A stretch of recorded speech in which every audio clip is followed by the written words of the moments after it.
Siamo nel momento di massimo picco, i vaporetti non fanno più tutte le fermate, ora si va solo a San Marco, addirittura molti passeggeri vengono lasciati sui pontili. Vedete, qui l'acqua, questa è una calle dove l'acqua è ancora più alta, quindi chi si avventura qui, insomma, o è ben protetto o si infradicia, diciamo, dalla punta dei piedi fino all'ombelico.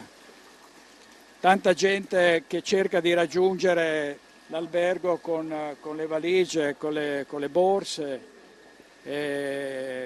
tante persone che non sanno bene dove andare perché Venezia è già un labirinto senza acqua alta. Immaginatevi con questa situazione. Il 29 ottobre 2018 Venezia si svegliava così. La popolazione era stata allertata, ma con il trascorrere delle ore il livello si alzava sempre di più, fino a raggiungere il picco massimo di 156 centimetri, segnando un record storico.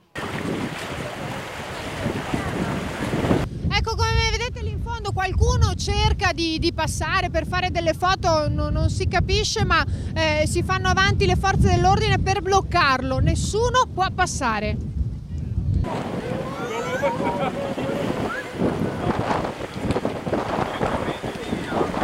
Io sono veneziano, sono nato e cresciuto a Venezia e non si è mai vista un'acqua alta del genere. Negozi allagati e così molte case, uno scenario apocalittico per cui si mobilitò l'intera città a partire dalla protezione civile.